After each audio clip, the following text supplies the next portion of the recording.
चाहिए, क्या हमारा डिसिप्लिन हो, किस तरह का हमारा जो सोच होनी चाहिए, कैसे कार्य करें। कुछ हम लोग दो चीज से हम लोग थोड़ा सा अछूते रह जाते हैं। एक तो होता है वित्तीय योजना, यानी फाइनेंशियल प्लानिंग, हम लोग उसके बारे में नहीं सोचते। दूसरा होता है अपनी जीवन शैली, यानी कि हमारी किस तरह से हमको खान पान रहना चाहिए, कैसे हम लोगों को सोचना चाहिए अपने हेल्थ के बारे में, कैसे लाइफ स्टाइल होनी चाहिए। कुछ मोटा मोटा एक हम आपको एक आइडिया देने की कोशिश करेंगे। वैसे तो इसमें से मैं मान के चलता हूँ कि बहुत लोगों को इसका अच्छा खासा ज्ञान है, वो लोग ऑलरेडी अच्छे से अपने हेल्थ के बारे में केयर करते होंगे, अपने फाइनेंशियल प्लानिंग करते होंगे, अच्छे से वेल बिहेव होंगे। उससे कई फायदे हैं। यदि आप ये सब पूरे बातों को केयर करते हैं तो हम लोग होता क्या है कि अपने कार्य में व्यस्त हो जाते हैं। कि क्या होता है कि हम लोग अपनी दूसरी चीजें भूल जाते हैं। परिवार की प्रायोरिटी है, हमारा फाइनेंशियल प्लानिंग से पता चलता है कि बच्चा हमारा 12th या बिटिया हमारी 12th पास कर ली, तब इसके बाद हायर एजुकेशन में तब पैसे की एकदम से जरूरत पड़ती है। दूसरा होता है कि यदि आप जिस एज ग्रुप में अभी आप चल रहे थे, आपके जो किड्स होंगे उनका तो पहले रिस्पॉन्सिबिलिटी, नौकरी। तीसरा जो सबसे बड़ा मूल मूल इंपॉर्टेंट है कि अपने पेरेंट्स का हम केयर नहीं कर पाते। तो बात ये होती है कि भैया अभी कैसे करा जाए। कुछ एक हम प्रकाश डालेंगे, केवल टार्च बियरर्स का काम करेंगे और एक्चुअली अमल तो आप ही करना है। अब हम बढ़ते हैं आगे।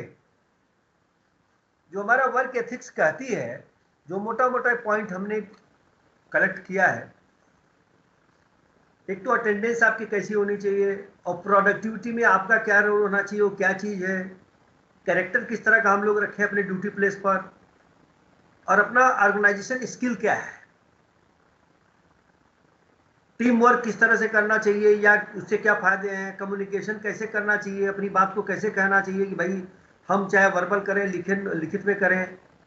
अब अपियरेंस है आपका, जब ड्यूटी प्लेस पे आते हैं या कहीं किसी से मिलते हैं, कहीं किसी समाज में बैठते हैं, ट्रेन में बैठते हैं, तो आपका अपियरेंस कैसा होना चाहिए, आपका कोऑपरेशन किस तरह से होना चाहिए एक दूसरे अपने साथियों के प्रति, आपका एटीट्यूड पॉजिटिव है कि निगेटिव है, आप दूसरे का आदर करते हैं कि नहीं करते। ये पॉइंट्स कुछ खास खास हैं।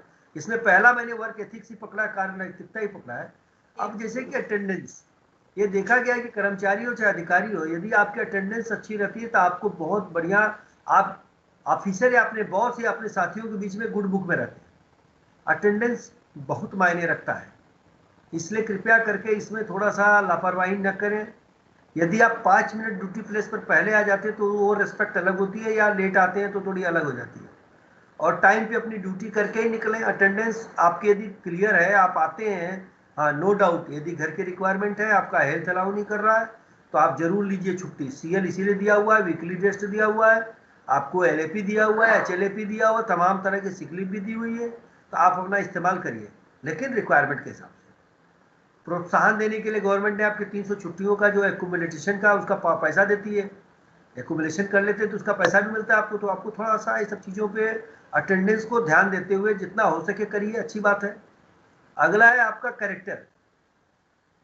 देखिए, ये आप ये मान के चलिए कि यदि आप टैलेंटेड है तो गॉड गिफ्टेड है, ठीक है, लेकिन आपका जो बिहेवियर, चरित्र, कैरेक्टर, ये या यदि ऑनेस्ट है, डिपेंडेबल है, लायल है, तो उससे बड़े फायदे हैं। और ये चरित्र जो है एकदम से नहीं बनता है।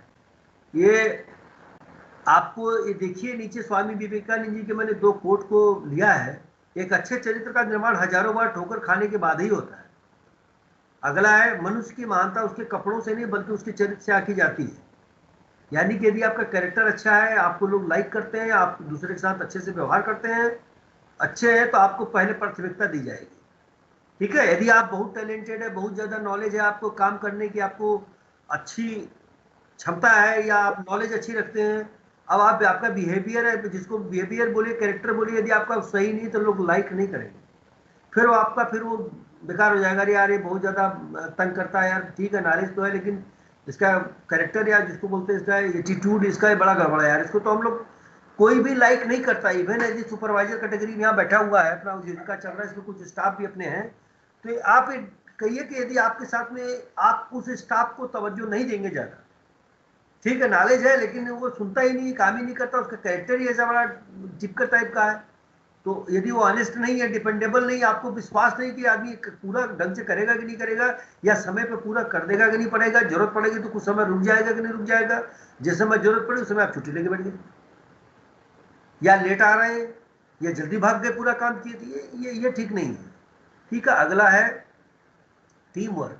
यदि किसी कार्य को, यदि चूंकि हम लोगों का लोकोमोटिव बनाने का काम है, तो लोकोमोटिव बनाने के लिए भैया बहुत ज़्यादा एक दूसरे का अपना अपना रोल है, सबका इंपॉर्टेंट रोल है। कौन किस सेक्शन में है, इंजन में है कि एचडब्ल्यूएस में है कि लोको में है, और उसके जो जितनी भी एसेसरीज या असिस्टेंस वाली जितनी भी प्रोडक्शन वाली जो शॉप्स हैं, मशीनिंग वाली शॉप्स हैं, या बिल्डिंग रिलेटेड हो, पेंटिंग हो, कुछ भी हो, टेस्टिंग हो, तो ये सबका अपना अपना रोल है। सब लोग एक टीम वर्क की तरह यदि काम करेंगे तो वो काम सफलता की गारंटी बिल्कुल मिल जाती है। ठीक है, और काम भी आपका आसान हो जाता है। ठीक है, किसी भी गोल के लिए यदि आपका कोऑपरेशन और रेस्पेक्ट बराबर बना रहेगा और टीम वर्क के साथ कार्य करेंगे तो काम जल्दी से हो जाएगा। अगला अपीयरेंस। अपीयरेंस, हम ड्यूटी प्लेस पे आते हैं तो कुछ निर्धारित हमारे जो पीपीईज है उसको जरूर यूज करिए, उससे हमारी सुरक्षा और प्लस साथ वाले साथी की भी सुरक्षा उससे होती है। तो ध्यान दीजिए, थोड़ा सा ये ध्यान दे लीजिए, क्योंकि हम लोग एक इंडस्ट्री में काम करते हैं, प्रोडक्शन में काम करते हैं। यदि हमारा आपका जूता सही नहीं रहेगा तो समझिए कि मान लीजिए कोई चीज नीचे से चुभ जाए, ऊपर से गिर जाए, तो आपका बहुत प्रोटेक्टेड रहते हैं जूते की वजह से। तो लापरवाही न करें इसमें। और थोड़ा देखने में भी ऐसा लगे यार कि आप ऐसे अपीयरेंस आपका आए कि बस कुछ भी ऐसे ही उठ के चल दिए हैं, तो वो नहीं। एक रेलवे कर्मचारी की से ये ऐसी आशा नहीं करते हम लोग। एक हम लोग एक समाज में एक मैसेज अलग से देते हैं ना, कहीं उठते बैठते कुछ करते हैं तो। मैं क्लास ले रहा हूँ, प्लीज थोड़ा सा वेट कर लीजिए। तो ये थोड़ा अपीयरेंस भी मायने रखता है। अगला आपका एटीट्यूड। यदि आपका एटीट्यूड, एक मिनट थोड़ा सा मुझे, एक मिनट वेट लगाइए, बाहर हमारे चैम्बर में कोई घुसेगा नहीं। सकारात्मक विचार सकारात्मक भावना को उत्पन्न करता है एवं सकारात्मक जीवन के अनुभवों को आकर्षित करता है। मतलब यदि आपका पॉजिटिव एटीट्यूड है तो कई काम तो बड़े आसानी से हो जाते हैं। आपके सुपरवाइजर अधिकारियों को गुड बुक में रखते हैं। आपको कोई काम मैंने बताई, आप पता चला छत की तरफ देख रहे हैं, आप सुन ही नहीं रहे हैं, आप उसी समय जो है लड़ने को तैयार हो जा रही है, ऐसे कैसे होता है यार, क्यों काम होता है यार, क्या क्या बात कर रहे हो आप सर, आपको पता तो है नहीं। कुछ इस तरह के आप बिहेवियर उलूल जुलूल बात करने लग गए तो आपको अच्छी नज़रों से नहीं देखा जाएगा, आप तकलीफ में रहेंगे हमेशा। और कोई भी हो, यदि आपको गुड बुक में, गुड बुक का मतलब होता है कि आपको, आप नहीं चाहते कि आपके वो लोग रेस्पेक्ट दें, आप चाहे किसी भी पोस्ट पे हो। पोस्ट से मतलब नहीं होता है, मतलब होता है कि आपका बिहेवियर या एटीट्यूड किस तरह का है। पॉजिटिव, यस सर मैं देख लेता हूँ, और यदि कोई समस्या आती है तो आधे घंटे 1 घंटे, या जब आपको पता चलता है इसमें समस्या है, अपने सुपरवाइजर अपने अधिकारी बोलिए कि सर आपने कहा था, हमने शुरू तो कर दिया, ये काम हो रहा है, लेकिन इसमें प्रॉब्लम ये आ रही, हमको ये मटेरियल चाहिए, ये टूल्स चाहिए, ये असिस्टेंट चाहिए, ये कुछ और आदमी लगा दीजिए सर, ये अपने बस का नहीं है ये सब इकट्ठा। तो इस चीज़ का थोड़ा पॉजिटिव एटीट्यूड रखिए, निगेटिव मत रखिए। और काम जब बोला जाए, जिस तरह की, देखिए हम सभी लोग एक दूसरे के कड़ी में, हमारे ऊपर भी कोई बैठा है, हमारे नीचे भी लोग हैं, तो एक दूसरे से जुड़े हुए हैं। यदि आप उनके बात को सुन लीजिए, पहले आपका एटीट्यूड पॉजिटिव है तो पॉजिटिव चीजें में तो कई चीजें अच्छी हो जाती हैं। नेगेटिव अरे हो ही नहीं सकता, अरे क्या बात कर रहे हो साहब, ऐसे थोड़ा होता है, वैसे थोड़ा होता है, अब आप लगे उल्लू बात करने, इट इज वेरी बैड। तो इसे थोड़ा सुधारिए। अब ये प्रोडक्टिविटी का मतलब होता है, देखिए भाई साहब, कि आज की तारीख में ये पता है कि मैन पावर जैसा भी है, जो भी है, इनको बाहर बैठा दीजिए, यहाँ अंदर बैठाइए। तो प्रोडक्टिविटी है, प्रोडक्टिविटी का ये मतलब होता है कि, प्लीज प्लीज प्लीज बैठे, जरा क्लास लेक्चर ले रहा हूँ, उसमें बैठिए। प्रोडक्टिविटी में आपका खास तौर से, जैसे आपको ये पता है कि मेरे पास में जो DLW के कर्मचारी हैं या मेरी जो पूंजी है, ये दो चीज़ें तो एक तरह से फिक्स ही मान के चलिए, जो रिटायर और आजकल कमी हो ही रही है। क्योंकि सबसे ज़्यादा यदि किसी भी ऑर्गेनाइजेशन को, ये मान के चलिए आप कि किसी भी ऑर्गेनाइजेशन के लिए लेबर जो होता है, लेबर का सबसे ज़्यादा होता है। भारत सरकार यदि एक क्लास 4 को भी भर्ती करता है तो 25-26 हज़ार रुपये पेमेंट देता है। रेलवे की बात कर रहा हूँ मैं आपसे। आपका जो खलासी भर्ती होता है, ये लेबर मान के चलिए कि आपका सबसे बड़ा ये महंगा यही चीज़ है। तो लेबर यानी कि मैन पावर में आप ये मान के चलिए 26,000 पेमेंट लेता है, पूरे परिवार का मेडिकल सुविधा लेता है, पास लेता है, ये सब चीजें हैं। नो डाउट हमारे गवर्नमेंट में हम डेमोक्रेसी में बैठे हुए हैं, हमारा जॉब का हक है, हमें होना चाहिए, लेकिन एक एज ए जिसको बोलते हैं बिजनेसमैन ऐसा नहीं करेगा कि 10 नौकर रख लेगा, क्योंकि वो सबसे ज्यादा, जबकि वो कुछ केयर नहीं करता, ना आपका इंश्योरेंस का, ना आपके हेल्थ का, ना आपके कोई मतलब नहीं है उसको। तो यदि आप किसी प्रोडक्टिविटी को बढ़ाना है तो आपका ये दो चीजें तो जो है। दूसरी बात होती है अरे वो तो बहुत एक्सपर्ट है, कोई एक ग्रेड का आदमी है, और पता चलता है कि उसी को सब ढूंढेंगे, तो ऐसा नहीं चलेगा भाई। जो मेरे पास में है डेमोक्रेसी में, जो जिस कैलिबर का आदमी है भर्ती हो गया तो काम उसी से लेना, चौराहे से नहीं पकड़ के लाएंगे आप। अब क्या होता है कि जैसे कैसे प्रोडक्टिविटी बढ़ा सकते हैं, आपने कुछ ऐसी मशीनरी जो हायर कैपेसिटी की लगा दिया है, या कोई पता चलता है कि एक आइटम के लिए बीच में से मान लीजिए कोई सीरीज में कार्य हो रहा है, तो सीरीज में कार्य हो रहा है तो ऐसी मशीन को लगा दिया जहां जबरदस्ती 2 चक्कर मारने पड़ते हैं, तो बीच में वो मशीन होना चाहिए जिससे कि एक क्रम में अपना काम बन जाए। तो कुछ इस तरह की प्रोडक्टिविटी चीजों को आप समझिए, और उसके लिए बेटर है कि डिटर्मिनेशन आपका पक्का होना चाहिए। पहले शेड्यूल बनाइए, फोकस करिए, प्रोसेस करिए, फिर क्लोज करिए, ठीक है। अब मैनेजमेंट तो सबका करना पड़ता है, ये हुआ। अब आई ऑर्गेनाइजेशन स्किल। आप जिस जगह पे कार्य करते हैं, DLW में यदि आप कार्य कर रहे हैं, यदि आप कहीं किसी समाज में बैठे, ट्रेन में बैठे, कुछ भी बैठे हैं, तो आपको ये पूछा जाएगा कि भाई साहब आपका क्या करते हैं, यहाँ है कितने लोगों को बनता है, 350 लोगों से 350 के बीच में टारगेट रखा जाता है, कभी 300 बनता है, कभी 334 में हम लोग हाईएस्ट बनाए हैं 2016-17 में। तो अब हम ये करते हैं, अच्छा तो एक लोगों की कास्ट कितनी होगी, आपको सीधे बोलना पड़ेगा सर 12 साढ़े 12 करोड़ के आसपास है।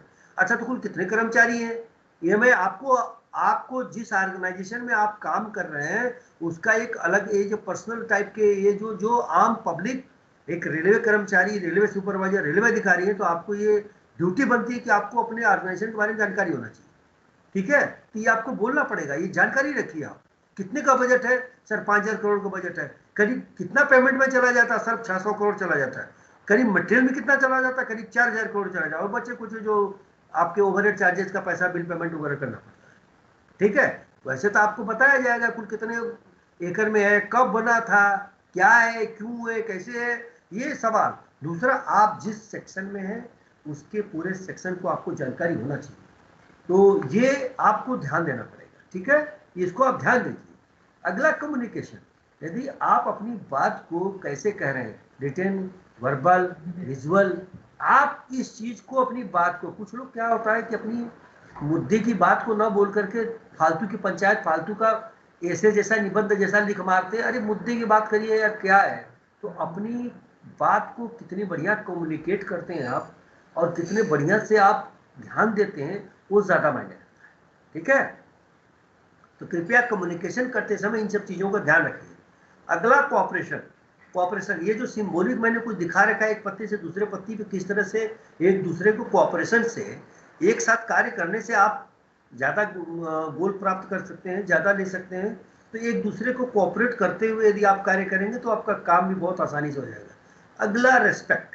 एक ही इंग्लिश में तो लिखा, treat others the way you want to be treated, या उसको हिंदी में ऐसा कहें कि आप दूसरों के साथ वैसा ही व्यवहार करिए जैसा कि आपको पसंद है, ठीक है।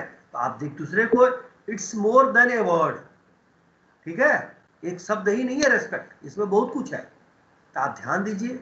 अब अगला पॉइंट, फाइनेंशियल प्लानिंग का। हम लोग क्या करते हैं अपनी नौकरी में, नौकरी तो करते रहते हैं लेकिन ये नहीं समझ पाते कि मेरी फाइनेंशियल प्लानिंग कैसी होनी चाहिए, मुझे किस तरह से। आपको बच्चे को मालूम है कि 12वीं कर लिया, हायर एजुकेशन में जाएगा, पैसा देना पड़ेगा। दूसरा, बेटा की शादी करनी, बेटी की शादी करनी। तीसरा, अब ये पेरेंट्स है, बीमार पड़ेंगे, कुछ भी होगा। चौथा, आपको 4 पहिया नहीं है। पांचवा, आपको घर लेना है, ठीक है। तो यदि आप फाइनेंशियल प्लानिंग नहीं करके चलेंगे तो कैसे होगा। हमारी और आपकी पेमेंट जो है वो तो गवर्नमेंट ने कुछ निर्धारित कर रखी है, हमें पता साल भर में इतना कमाएंगे, इतना टैक्स भरेंगे, तो आपको अपनी फाइनेंशियल गोल को प्राप्त करना है। तो मैं थोड़ी थोड़ी बातें आप लोगों को एक हिंट दूंगा, और किसी को डिटेल बात करनी हो तो मेरे से मिल सकता है। मैं, नो डाउट, मैं मैकेनिकल इंजीनियर हूँ, एज ए प्रिंसिपल काम कर रहा हूँ, लेकिन हमने जो मेरी पर्सनल प्लानिंग करी है, या जो मान्य है, आपको लगेगा कि कैसे करना है, तो थोड़ा सा मेरी बात को ध्यान रखेंगे तो आपको अच्छा होगा। कुछ लोग ये कहते हैं कि यार जो अमीर लोग होते हैं या अच्छी सैलरी वाले या बड़े जो बड़े परिवार से होते हैं वही लोग अपने लाइफ की अचीवमेंट कर लेते हैं और उनकी जो एम रहता है, गोल रहता है, वो प्राप्त कर लेते हैं। लेकिन ये सत्य नहीं है। ऐसा नहीं कि आपको जरूरी नहीं है कि आप बहुत बड़े घर से पैदा हुए हैं या आपको बहुत अच्छी सैलरी मिलेगी तो ही आप अपना कार्य पूरा कर सकते हैं। नहीं, ये सही नहीं है। क्योंकि यदि फाइनेंशियल आपने प्लानिंग कर ली तो आप अपने गोल को अचीव कर सकते हैं। बेटे को हायर एजुकेशन, बिटिया को हायर एजुकेशन करा सकते हैं, अपना घर बना सकते हैं, गाड़ी ले सकते हैं, शादी ब्याह अच्छे से कर सकते हैं। तो ये आप अपनी सोच बदलिएगा। लेकिन जो मैंने लिखा उसके पीछे यही कारण है। अगला है कैसे करें। अब जैसे जरूरी है कि जैसे फालतू के खर्च को आपको कंट्रोल करना पड़ेगा। आमदनी और मालूम कि मेरी पेमेंट इतनी बनती है और मेरी ईएमआई में इतना दे सकता हूँ, तो ये बात को आप समझिए थोड़ा सा। और बचत के पैसों का बेहतर से बेहतर निवेश करें, प्रॉपर टैक्स प्लानिंग कर लें, रिटायरमेंट प्लानिंग कर लें। छोटे बड़े सभी फाइनेंशियल उद्देश्य की पूर्ति करनी पड़ती है, इसलिए हम लोग ये अपना फाइनेंशियल प्लानिंग करते हैं। परिवार और बच्चों को भविष्य का उचित बीमा राशि और आर्थिक सुरक्षा ध्यान देना पड़ता है। आप कैसे करेंगे? प्रोटेक्शन के नाम पर आप देखिए जरा सा, ये कुछ लोग लाइफ इंश्योरेंस कराते हैं, लेकिन मैं लाइफ इंश्योरेंस में दो चीज होती है। एक तो होता है टर्म इंश्योरेंस, दूसरा होता है आपका एंडोमेंट पॉलिसीज।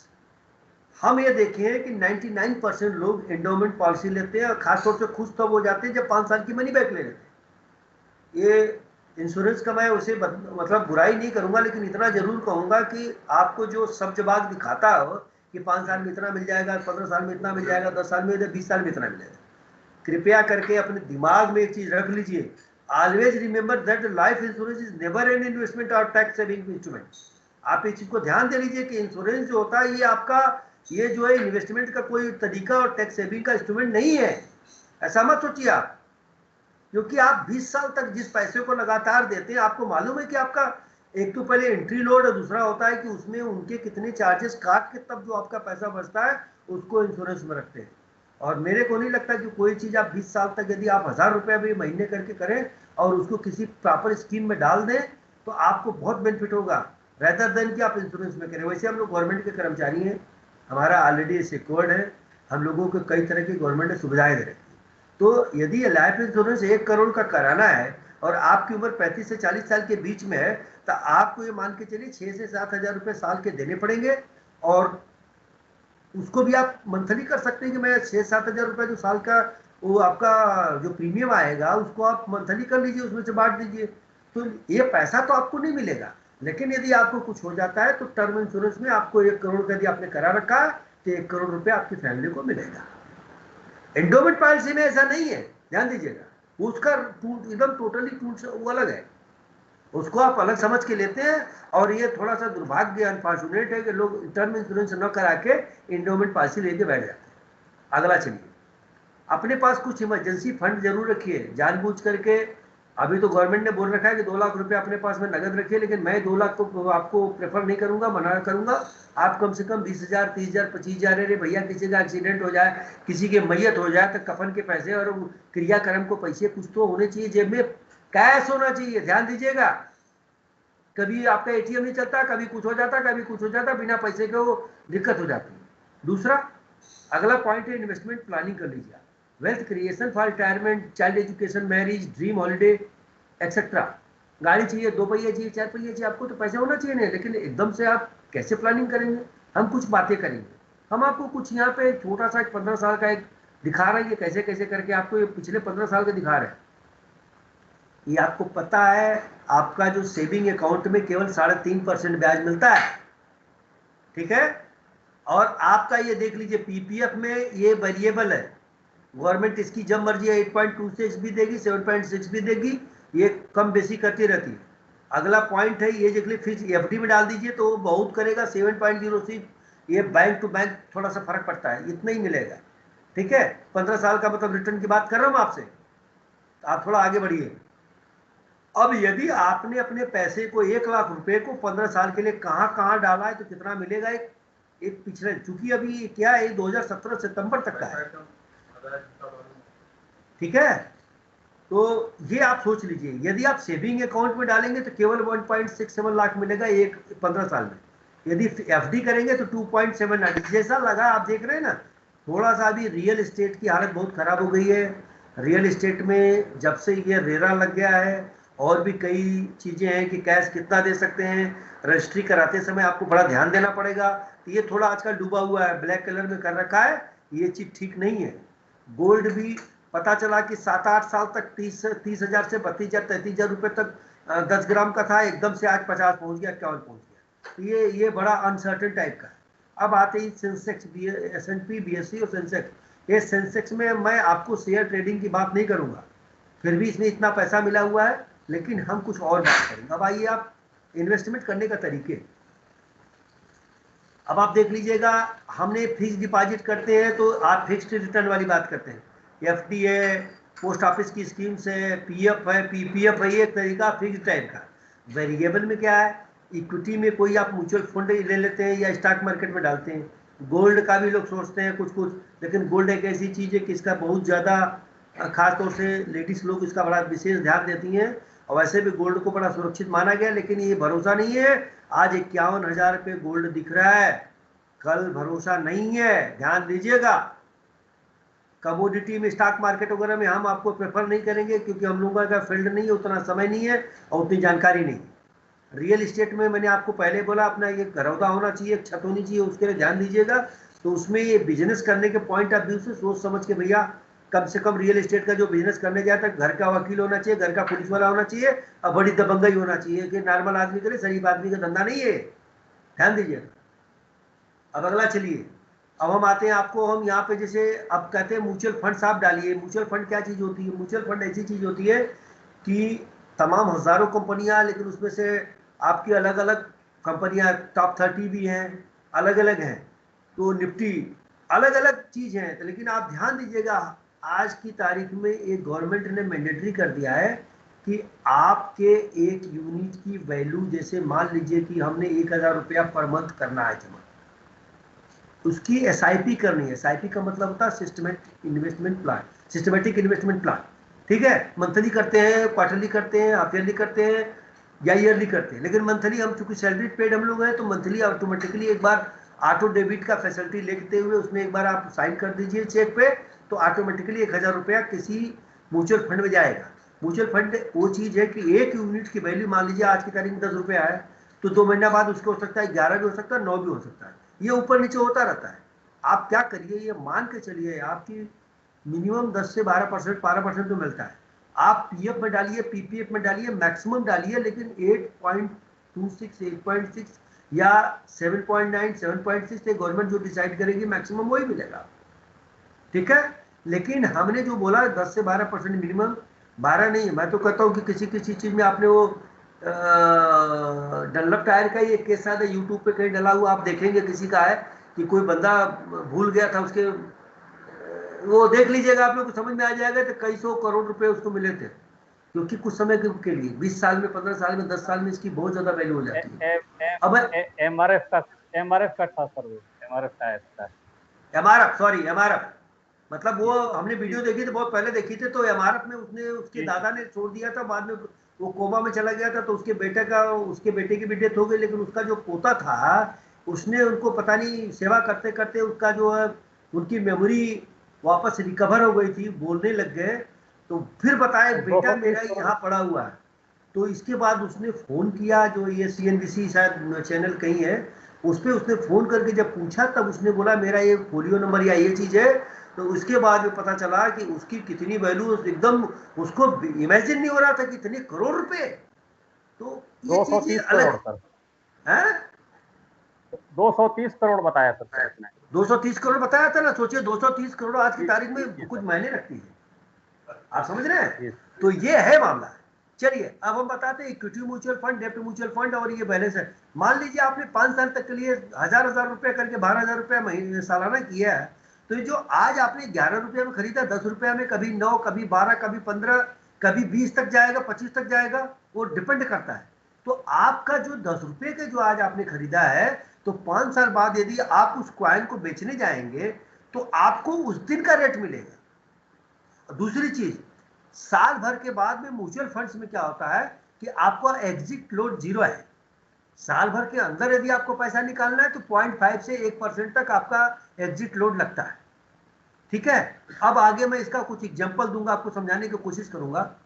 अब बात आती है म्यूचुअल फंड में किस तरह के कैसे लेना चाहिए। एक आइडिया दे रहा हूं, यूट्यूब पे सारे वीडियोस पड़े हुए, आप ध्यान दीजिए। यदि आपको शॉर्ट टर्म में कोई चीज लेना तो लिक्विड अपनी अल्ट्रा शॉर्ट टर्म फंड में डालिए या डेप्ट फिक्स्ड इनकम फंड में डालिए। यदि आपको suitable for mid long terms, इसमें मान लीजिए बैलेंस फंड में डाल दीजिए आप। यदि आपको लॉन्ग टर्म में अच्छा पैसा लेना है तो आप ध्यान दीजिएगा, रिस्क ज्यादा लेंगे तो रिटर्न ज्यादा मिलेगा। तो स्पेशलिटी अभी फोकस्ड इक्विटी फंड्स में आप पैसा डालिए, अच्छा खासा मिलेगा। देखिए भाई, हम थोड़ा सा अपना एग्जांपल भी दे देते हैं। पिछले 12-15 साल से मैं करता हूँ, दो बच्चों को बीटेक कराया हूँ, ठीक ठाक घर द्वार भी मिल गया है, और भी कई चीजें हैं मैं आपको बता दूं, फिर भी पैसा जेब में पड़ा रहता। और कभी भी आप म्यूचुअल फंड को अपने मोबाइल से बटन दबा करके नहीं, दूसरे तो तीसरे दिन आपके खाते में पैसा चला जाएगा, बिना किसी फार्म को भरे हुए, बिना किसी की परमिशन लिए हुए, बिना किसी सिग्नेचर के। आपके मोबाइल पर पासवर्ड प्रोटेक्टेड है, हर चीज पता है, लॉगिन है, पासवर्ड है। आप कैंप्स में जाइए, जाकर के अपना पैसा पूरा निकाल लीजिए, आपकी रिक्वायरमेंट के ऊपर है। ठीक है, तो ये थोड़ा सा म्यूचुअल फंड का फायदा ये है। अब अगला आता है एसआईपी, सिस्टमेटिक इन्वेस्टमेंट पर। पहले दिन आपने 1-2 कॉइन खरीदा, फिर बाद में भरता गया, बाद में पता चलता ये हालत हो गई। तो ये लास्ट में 2 साल, 3 साल, 5 साल, 8 साल, 10 साल, आपकी मालूम है कि मेरा बेटा छोटा सा है। अब एक एग्जांपल देना चाहूंगा, जैसे बच्चे का एजुकेशन।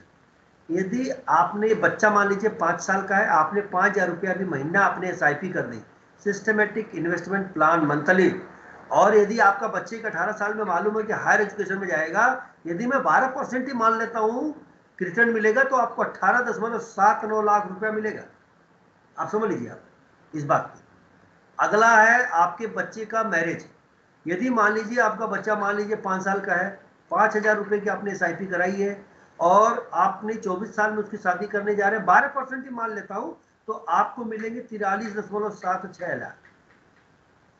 ठीक, ये बहुत अच्छी चीज है, ध्यान दीजिएगा। अगला मैं एक लाइफ स्टाइल, अब फाइनेंशियल सतना समझा दिया आपको। अब कुछ लोग बोले म्यूचुअल फंड आप कराऊं कैसे।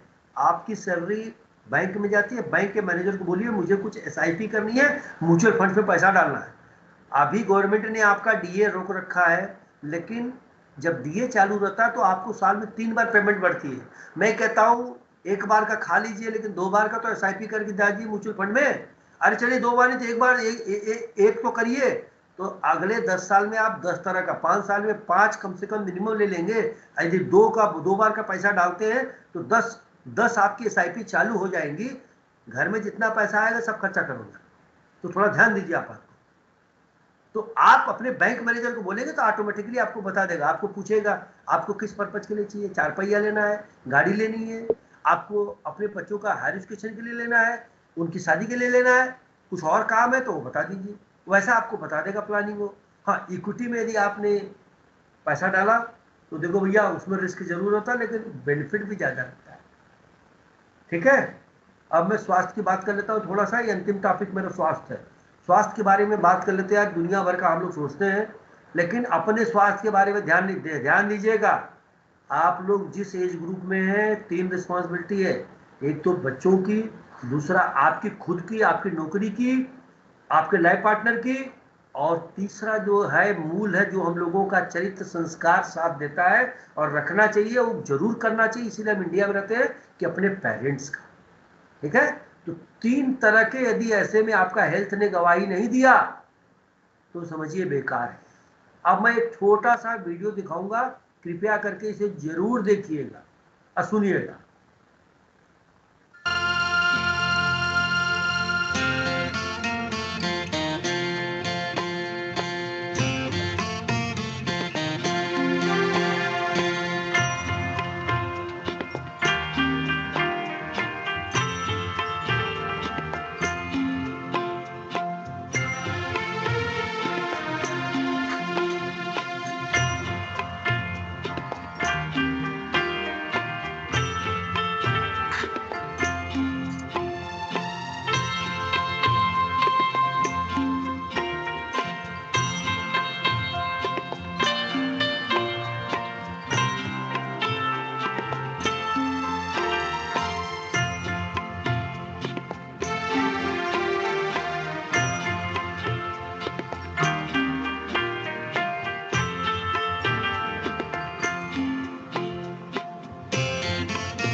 अब मैं उम्मीद करता हूं कि आपको समझ में आया होगा कि आपकी जो शरीर है जन्म से लेकर मृत्यु तक केवल आपका साथ देती है।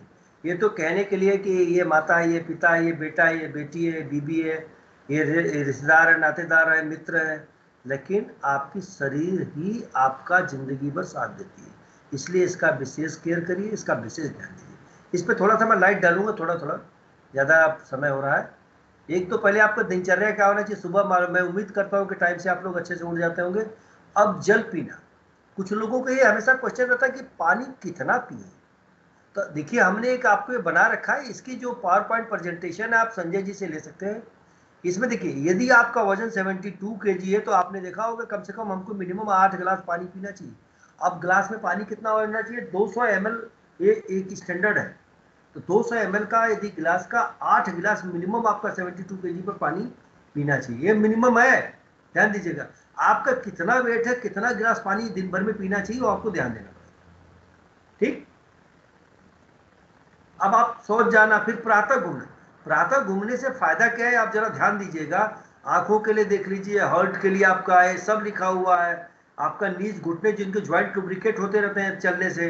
फिर आपका जो पैर है रिड्यूस करता है लोड और अदर ज्वाइंट्स को भी। लेग्स का लोअर रिस्क में ब्लड का क्लॉटिंग रोकता है। हिप्स और रिड्यूसर से हिप फ्रैक्चर को भी रोकता है। यदि हिप फ्रैक्चर, देखिए ओल्ड एज के बाद में, पर्टिकुलर एज के बाद में जनरली ये देखा गया बुजुर्ग लोगों का हिप जो है वो टूटता है, उसकी ज्वाइंट्स।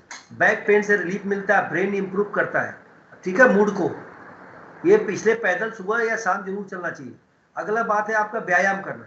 व्यायाम देखो भैया, व्यायाम करने से आप इसमें खास खास बात ध्यान दीजिए, अधिक कैलोरी वाले फूड मत लीजिए और अधिक कैलोरी व्यय करें, कसरत से लाभ मिलेगा। ये सब चीज छोटी छोटी बातें लिखी हुई है, जरूर करना चाहिए। अब अगला आइए आप, स्नान करना, आराधना। आराधना करता है आप शरीर के लिए तो बहुत कुछ खाते हैं, यदि हम अपना मन शांत करके आराधना नहीं करते तो प्रॉब्लम हो जाती है। नाश्ता दबा के करना चाहिए, जीविकोपार्जन में दिन में नौकरी करना चाहिए और निद्रा अच्छी हैबिट होना चाहिए।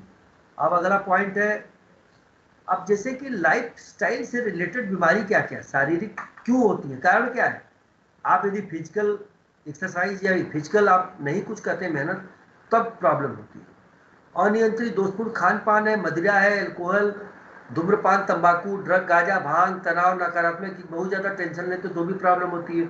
और दिन भर उल्टा पुल्टा तरीके से आप बैठते हैं, दिनचर्या आपकी गलत है तो भी बीमारी आएगी। मोटापा, ये मोटापा में खास तौर से आप देख लीजिएगा, ये बहुत बड़ी बीमारी। 1990 में 9% लोगों का था तो अभी 20% लोगों को 2016 में हो गया। इसमें से स्त्रियों का रेशियो जरा बढ़ गया है, 20.7 स्त्रियां मैंने मोटी हो गई है तो 18.6 करीब। ये हमारा एक जो डाटा है ये बेस्ड ऑन द CMS अपने सेंट्रल हॉस्पिटल DLW के उनके प्रेजेंटेशन का ही कुछ पार्ट है ये। अब एक होता है बॉडी मास इंडेक्स, ये बहुत बड़ा पैमाना है आपकी बॉडी का कि आप किस तरह से कितने मोटे हैं नहीं है। ये जो ग्रीन जोन है 24 पॉइंट माने 18.5 से 24.5 के बीच में यदि आपका BMI होता क्या है, body mass index is a reference percentage of weight against height of formula, ठीक है। BMI equal to weight upon square of the height, यानी आपका 72 kg वेट है और यदि आपकी हाइट 1.7 माने 170 सेंटीमीटर है तो आप 1.7 इंटू 1.7 भाग किस में देंगे इसका, वेट का, माने 72 डिवाइडेड बाई 1.7 इंटू 1.7, ये आपका BMI आएगा। ये मोटा मोटा आप देखेंगे कि आपकी जो BMI है ये 24 के अंदर रहेगी। अब इसके ऊपर आप खुद देख लीजिए, इसका फार्मूला है, इस फार्मूले के तहत आप ओवरवेट में आते हैं कि अंडरवेट में आते हैं कि ओबेसिटी में आ जाते हैं, आपको बता देगा ये, ठीक है। ये आपको मोटापा के भी बहुत ज्यादा 30 से ज्यादा वाली BMI वाले मान के चलिए आप, अलग अलग होता है। देखिए भैया मोटापा के लिए सब कुछ कुछ है, कुछ स्टैंडर्ड दे रखा है, इंटरेस्ट हो तो देख सकते हैं। अगला पॉइंट हृदय रोग, ये थोड़ा सा, ये जो हार्ट वाला जो डिजीज है, करीब भारत में 26% मृत्यु की वजह है। भारत में पुरुष में कम और कम आयु वर्ग के लोग मुख्यतः प्रभावित हो रहे हैं, शहरों में कम व मध्यम आयु वर्ग के लोग मुख्यतः प्रभावित हो रहे हैं। ये थोड़ा मैं आपको जो बताने की कोशिश कर रहा हूँ, ग्रामीण वालों को कम होता है, वयोवृद्ध है तो होता है। अब इसका कारण क्या है, शारीरिक श्रम में कमी, डिप्रेशन में यदि आप कुछ बहुत ज्यादा सोचने लगे। अब ये भैया यदि कारक उपकरण, और इसमें जो इलाज इसका थोड़ा महंगा जरूर है। अब कैंसर देख लीजिए, इतने तरह का जो कैंसर काउंसिल की तरफ से जारी किया गया था, हमने उसको लिया है खास तौर से। ये करीब इस साल करीब 17.3 लाख से अधिक नए कैंसर मामले होंगे। अब ये कैंसर, ये कारणों से आपका ये सब कैंसर हो जाता है, ठीक है। मुख्य कैंसर का कारक क्या है? तंबाकू सेवन, एल्कोहल, वायु प्रदूषण, मांसयुक्त व कम सब्जी वाले आहार, ठीक है। ये भैया थोड़ा सा कैंसर के जो कारण का ना लापरवाही, दुर्भाग्य मतलब करना बहुत बहुत बड़ा लफड़े का मामला है भैया, जान पे आ जाएगी। और इसमें जांच और समय इसकी दवाइयां सबसे महंगी केवल कैंसर की ही मिलती हैं। और हार्मोन संबंधी बीमारी भी कुछ कुछ चीजें होती हैं, थायराइड हार्मोन की कमी से हर 12वां व्यक्ति डायबिटीज से पीड़ित है, ध्यान दीजिएगा, ठीक है। और सबसे ज्यादा प्रॉब्लम यही होती है जो लोग शारीरिक श्रम नहीं करते। अरे कुछ नहीं कर सकते तो पैदल तो चल सकते हो भाई। हाँ, हमारे DLW के स्टाफ जो है बढ़िया मेहनत करता है, मेहनत का लोग हैं, कुछ लोग साइकिलिंग करते हैं, कुछ लोग एक्सरसाइज करते हैं। DLW बनारस में 3 ही जगह तो हरियाली है, आप अपनी अच्छी से एक्सरसाइज कर सकते हैं। एक तो BHU है, दूसरा DLW, तीसरा आपका कंटोनमेंट एरिया। तो हम लोग तो बड़ी किस्मत के धनी है, जब आप बाहर से आते हैं DLW में घुसते हैं तो लगता है 2 से लेके 4 डिग्री टेम्परेचर डाउन हो जाता है। तो हम लोग अच्छे के इन्वायरमेंट में, ग्रीन, 1 लाख से ज्यादा तो पेड़ है, इतना ग्रीन है। केवल 1/3 से भी कम का आपका एरिया में केवल कंस्ट्रक्शन है। करीब 3700 आपके क्वार्टर बने हुए हैं। इतना एकदम खुले खुले में, ऐसे में उम्मीद करता हूं कि आप लोग मॉर्निंग वॉक तो कर लीजिए। हाँ, हमारे जो टेक्नीशियन बंधु वो बड़ी मेहनत करते हैं, अपने मेहनत का लोग हैं, उनमें बहुत ज्यादा प्रॉब्लम नहीं है, ध्यान दीजिए। थोड़ी इंडेक्स का प्रॉब्लम है। अब ये सब जंक फूड जो लोग भाई लोग खा लेते हैं तो इनको तो भाई तकलीफ होती है। देख लीजिए जंक फूड खाने का नुकसान क्या है? मोटापा है, अस्थमा है, अपच है, एसिडिटी है, हार्मोन में बदलाव, हाइपरटेंशन, हृदय से कुपोषण, ये भैया जंक फूड का सब है। इसलिए जंक फूड मेरी तरफ से कहूंगा भाई साहब, अब क्या थोड़ी बात बुरी लगती है, पिज्जा 8 में खाएंगे, भगवान जाने, मैंने तो जिंदगी में कभी खाया नहीं, मुझे मालूम नहीं। तो अब कुछ लोग ऐसा भी होंगे, बैठे होंगे इसमें से, कहेंगे अरे जब कभी खाया नहीं, कभी पिया नहीं, तो आपको क्या मालूम। तो भाई साहब हमको ये सब चीज अपने को नहीं करनी, इसलिए हम नहीं खाएंगे, ठीक है। अब एल्कोहल जो लोग सुरा के, दारू के, शराब के शौकीन है, वो उनका ये सब बता दूं आपको, पुअर कंट्रोल हो जाता है। और diabetes patient loss of muscle हो जाता है, loss heart, high blood pressure, ये सब पूरा बता रहा हूँ। ये आपको ये प्रॉब्लम्स हो जाएंगी, आप ध्यान दीजिए। हम इस पर ज़्यादा कमेंट नहीं करेंगे। और इसमें से कई लोग होंगे अरे साहब बड़े बड़े अधिकारी पीते हैं, नेता पीते हैं, आप क्या समझा रहे हैं? भैया देखो, दुनिया में अच्छी चीज़ें बुरी चीज़ें सब है, ये डिसाइड आपको करना कि आपको करना क्या है, ठीक। अगला बढ़िए। ये जो टोबैको कुछ लोग स्मोकिंग करते हैं भाई साहब, वो देख लो कितना पॉइजन सिगरेट में रहता है। ये हम आपको एक सिंबॉलिक नहीं है, ये एक्चुअल है। ये सब चीजें, इतनी चीजें आप जो है अपने कर लेते हैं, लंग्स की ऐसी तेजी कर देते हैं। और ये मालूम है कोरोना आज की तारीख में केवल एक ही चीज को अफेक्ट करता है, वो है लंग्स। कोरोना केवल केवल लंग्स को ही तकलीफ देता है। लंग्स को खाना, सबसे कमजोर कब, सबसे सॉफ्ट भोजन उसका कोरोना का गले के रास्ते से फिर वो पकड़ लेता है, लंग्स की तरफ जाता है, लंग्स में आपका जाकर के खाता भी है और वहां गंदगी भी करता है। तो गंदगी करने से होता क्या है, आपको ऑक्सीजन लेने में प्रॉब्लम होती है। आप ये गले में लगेगा कुछ पकड़ के बैठ गया है, आप खांसना चालू करते हो, फीवर आएगा, सब कुछ आएगा, और तब तक तो आपका बहुत ज्यादा बिगड़ जाएगा। इसलिए कोरोना काल में जो गवर्नमेंट ने गाइडलाइन दे रखी है, कम से कम भीड़ भाड़ इलाके में कम से कम जाने की कोशिश करिए, मास्क लगाइए, जो और सब कई चीजें। इंटेंशन मेरा ये कहने का है कि लंग्स को ही कोरोना इफेक्टेड करता है। और लंग्स में यदि आपको ऑक्सीजन प्रॉपर नहीं मिलेगी तो आपका हार्ट चल नहीं पाएगा, आपको अल्टीमेटली वो जो होता है कि सीधे सीधे मौत, ये डिपेंड करेगा। तो ये मौत को दावत कोई न दे। इसमें से कोई पीने वाले शौकीन हो तो थोड़ा ध्यान दे लें, मेरा तो सिर्फ समझाना है।